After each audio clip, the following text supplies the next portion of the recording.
Okay, ladies and gentlemen, welcome to the National Railway Museum, Mallard 75. 75 years since Mallard broke the world record for steam locomotion. This little talk is called Rocket to TGV. I'm going to try and give you all the speed records in a very short space of time that happened on rails. Now then, we've had a bit of a technical problem, so we can't show you the films. So afterwards, if people want to see where these films are on the internet, I do recommend you come back and see me, and I'll tell you where they are. But anyway, here we go. Rocket to TGV. Let's just start. Okay, Leeds 1812, the first commercially successful use of steam, the Middleton Railway. And by 1829, some commentators are noticing it, and like most newspapers, commentators then and now, they're right on the money. What can be more palpably absurd than the prospect held out of locomotives travelling twice as fast as stagecoaches? We trust that Parliament will, in all railways it may sanction, limit the speed to 8 or 9 miles an hour. It's really going to work, that is. By the way, the Middleton Railway, all the things that happened subsequently on railways happened there. They had an engine shed, they had a named driver, they ran people over, kids played on the track and got crushed, etc., etc., etc. Just the same, although of course most people forget it because it's before Rocket. Actually, you can go quite a long way before Rocket, but anyway, along comes Rocket. You know, Robert Stevenson comes back from the silver mines in South America. You know, he pays the passage for Trevithick to get home again. He goes up to Newcastle. Bang, we get Rocket. Built to win a prize. Built to prove locomotives were actually the way forward, and not having a winding engine and a very long rope, which of course would give you a train that could do sort of 9 miles an hour, sort of like the trams at Llandudno or the San Francisco trams. They're cable railways, okay? Rocket proves you don't need to do that. It gives you locomotive power. And fundamentally its design is the same as all the steam engines out there, right? Not only a few alterations to that design since that point.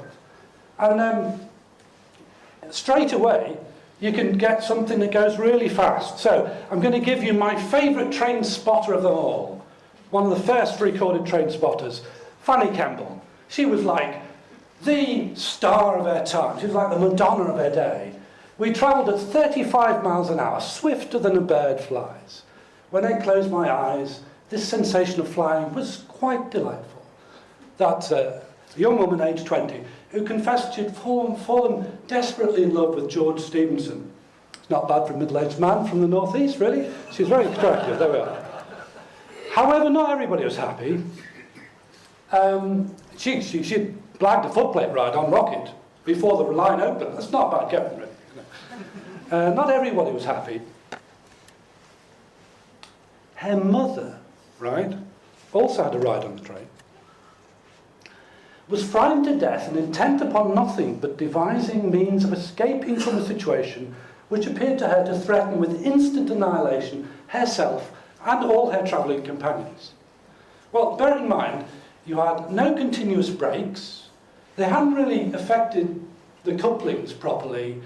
The wheels shattered from time to time, and the driving crews were used to doing 8-10 miles an hour on the railways of the northeast, and now they've suddenly been given basically a Ferrari of the railways.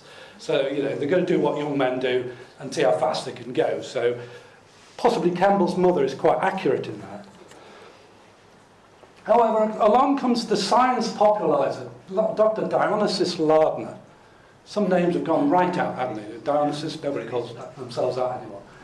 It is probable that carriages built expressly for the purpose of speed would keep up during the whole journey at the rate of 40, 50, or even 60 miles an hour. Somebody writing in 1836. That's not bad going, really.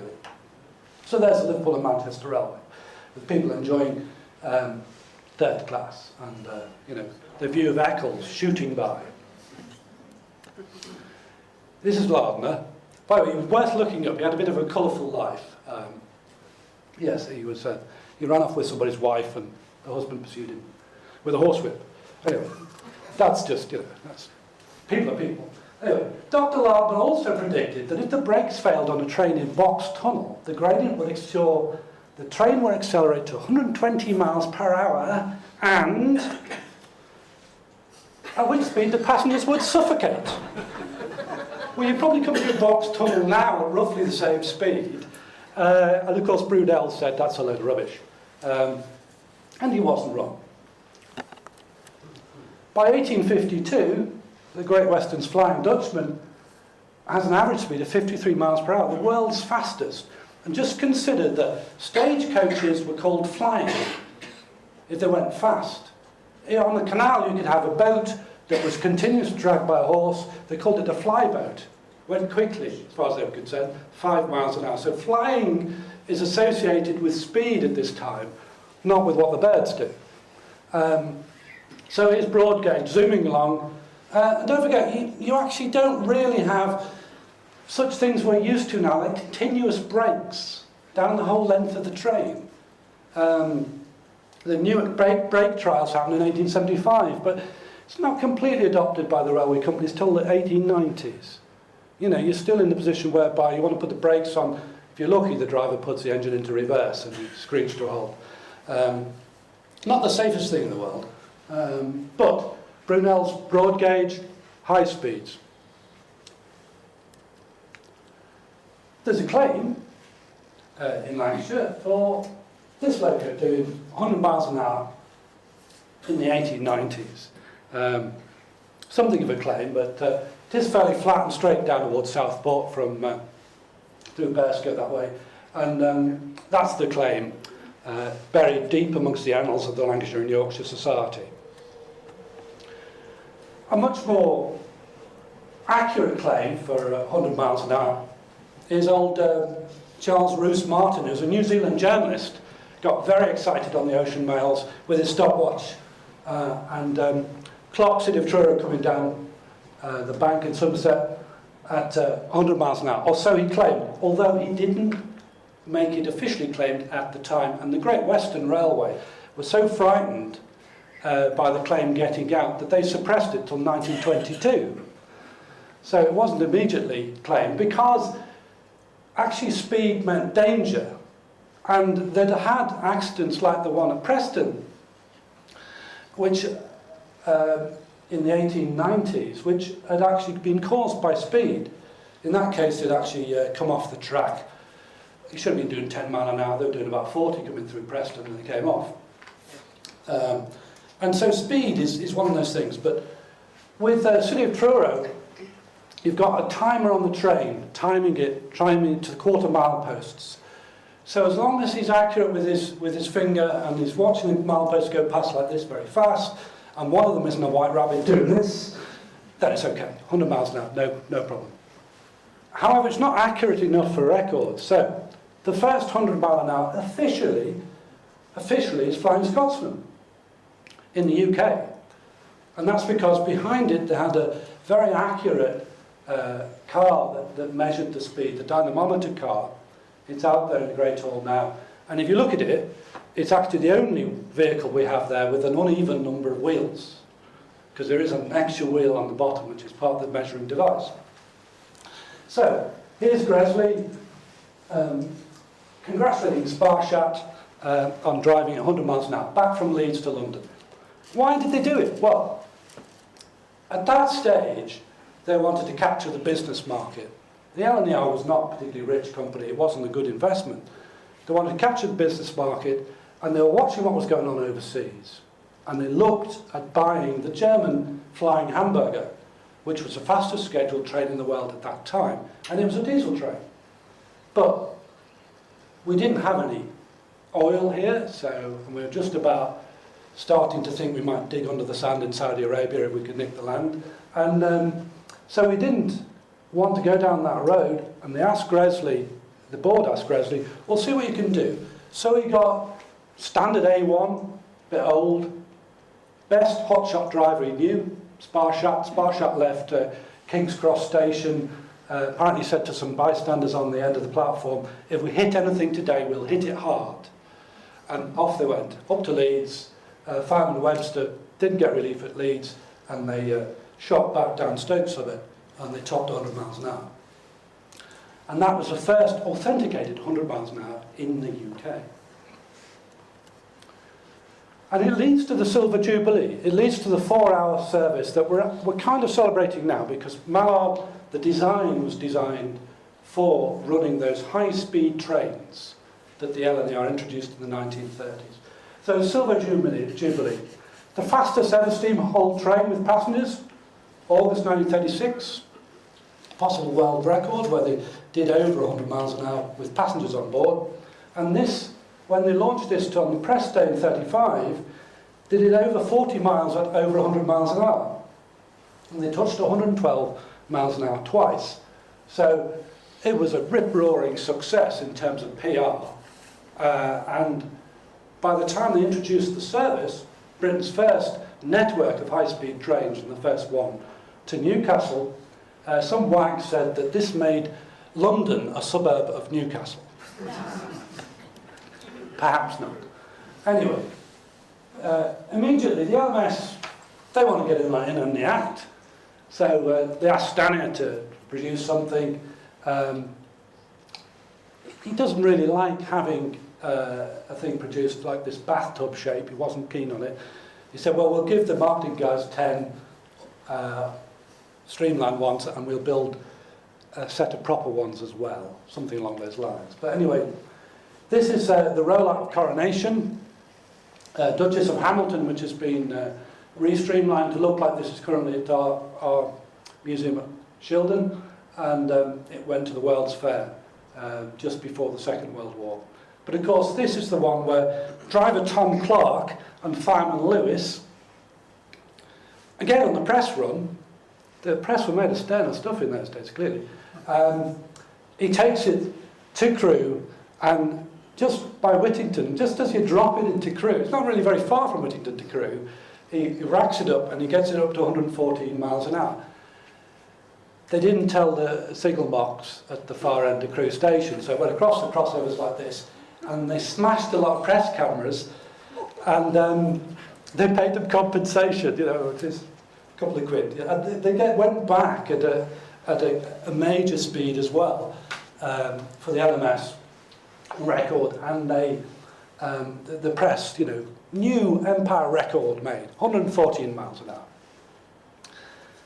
And of course, it's the rivalry in the UK between the LMS and the LNER for the route to Scotland was big, and also this was an era when you had daring do. You had the Campbell, you know, driving cars as fast as he could. You had the Schneider Trophy doing speed records. The Schneider Trophy leads to the Spitfire, and so on. So speed is one of those stories.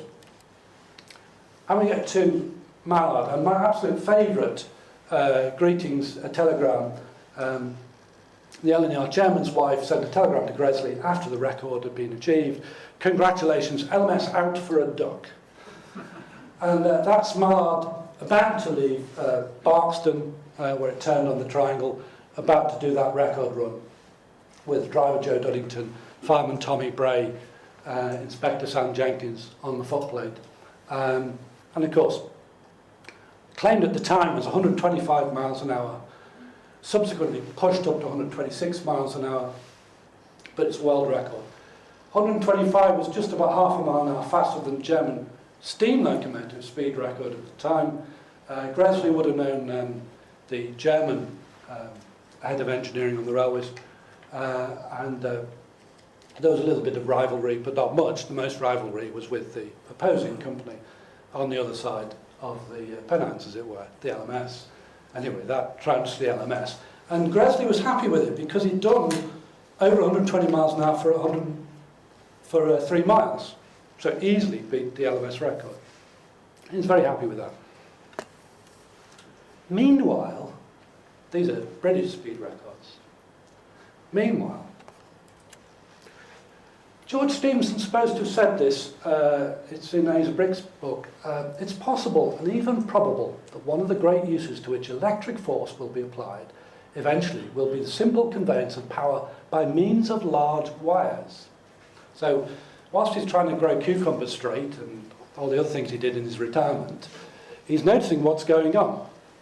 Actually, there's a Scot called Davidson builds an electric locomotive in 1843, right? It's a battery loco, and the local steam locomotive manufacturers smash it up in case it forms a rival to them, which of course it does about 80 years later. And in Israeli magazine in 1900, you know, John Bull and Uncle Sam saying, well, John, when you make up your mind to give these things a trial, I shall be happy to supply you. And the previous cartoon had John Bull looking at that little coal bill. Coal's getting expensive. Coal's getting expensive for all sorts of reasons. You know, wages are going up, mines are getting wetter because you're working out some seams, etc., etc., etc. So, can you move to electricity? Well, people are already looking at this. And what it leads to abroad is the Zossen experiments, 130.5 miles an hour in 1903, right? Now, Zossen is often regarded as the start of the modern high-speed railway. This single rail car with its three-phase electricity, bow collectors, 130.5 miles an hour. And the lessons to get from Zossen, basically, low centre of gravity, put your wire contact above the car, make sure the motors are flexibly on the axles of the trucks, streamlining, build the track as straight as possible. I mean, that sounds crazy, but I mean, Preston was caused by the track configuration going through the station. And on curves, make the approaches of the elevated side of the track longer than usual, long transitions. Now, the thing about going fast is the geometry of the track. Forget about the train, it's the geometry of the track that's really important. The thing they call transitions is where you go into a curve and it gradually goes into the curve. You don't suddenly do like on a Hornby rail where you go like that. Anybody knows you do that, you go too fast, you come off.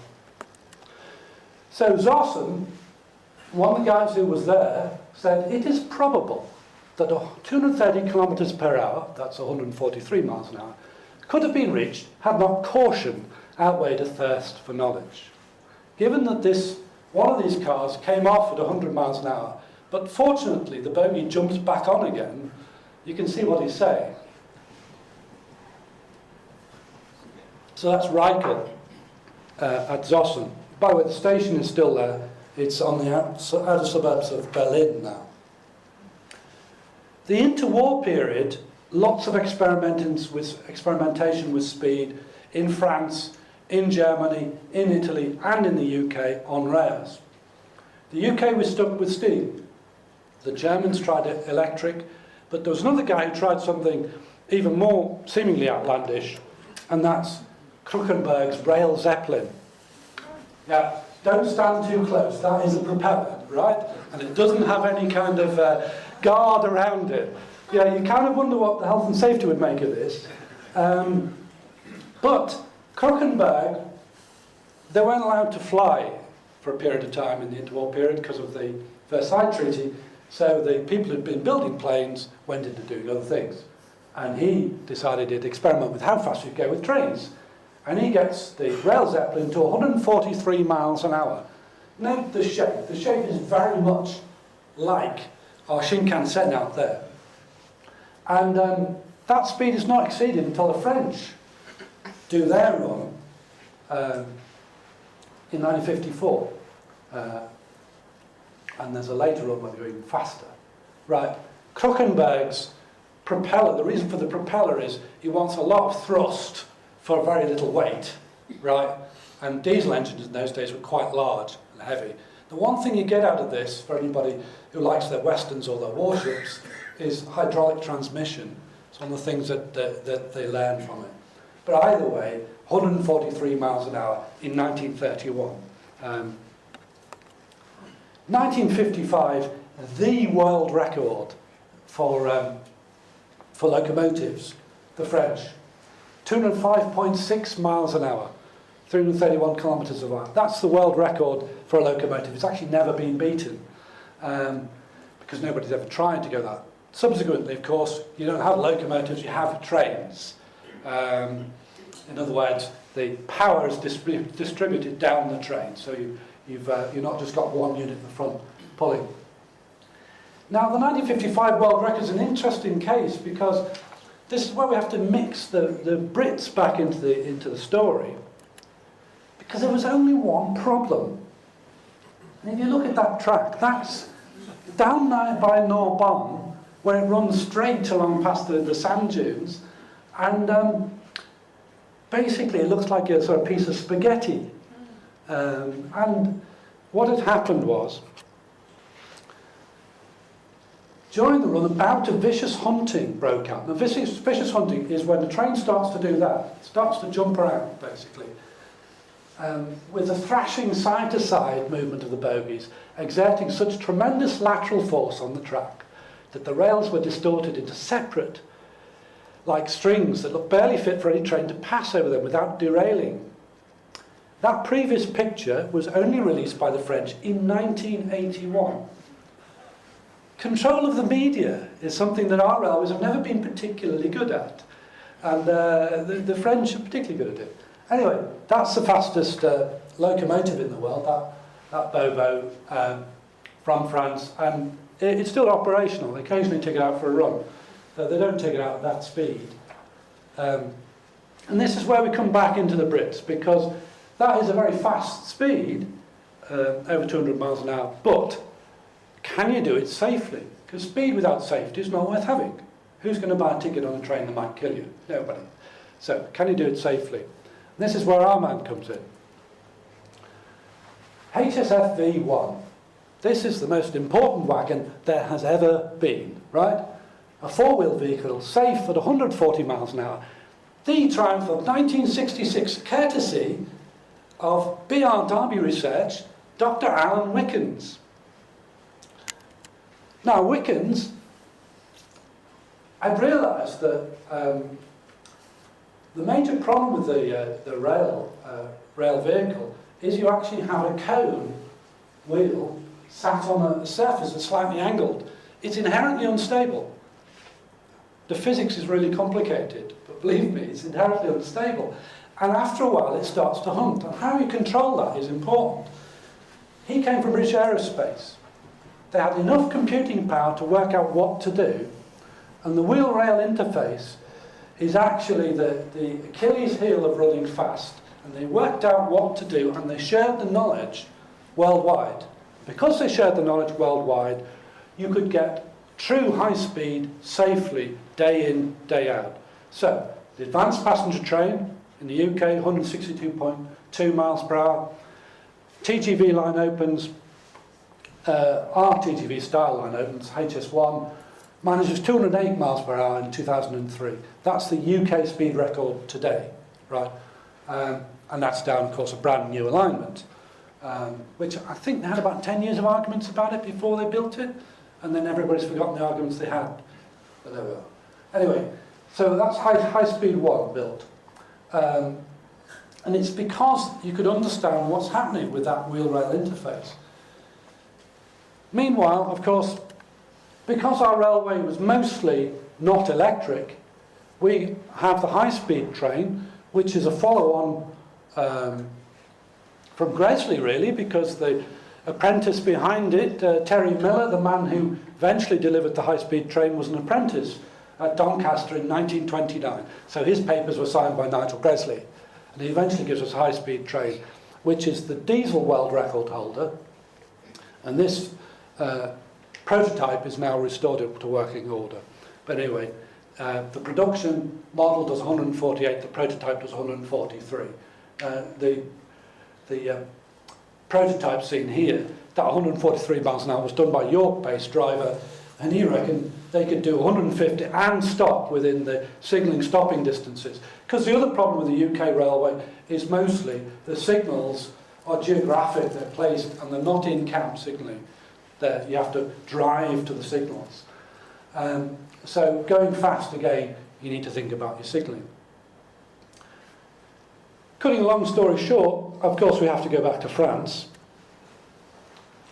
And they build the LGV Est. They've decided to call it a line of great speed rather than a train of great speed. And they get 357 miles per hour out of it. If you want to have a ride behind this It's now fixed into a train that regularly goes over to Cologne, this TGV, and that route, after they opened it, I think it's got the fastest scheduled start-to-stop timings in the world. The driver, Eric Piekzak, he actually says, we saw the countryside go by a little faster than we did during the tests. A little faster than we did during the tests. So there we are. From the Middleton Railway, and you know, let's not have railways going more than 9 miles an hour, to the French doing 357 miles per hour in 150 years. What happens next? I don't know, because it's not these days about speed, it's about capacity. But the French have built their network, the Germans have built their network, the Italians have built their network, the Americans are starting to build their network, the Chinese are building their network like there is no tomorrow of high-speed trains, and we are talking about building a new line in about 30 years' time, I think. Anyway, there we are. That's Rocket to TGV. We've come a long way. There's Joe Dunnington. After the record was done, you know, he was 61, top of his game as drivers go. He retires in 44, and the French driver, yeah, we've come a long way. That's me, really. Thanks very much for listening. I'm prepared to take any questions you have, and if anybody wants to know the internet links, then see me afterwards. Thanks very much.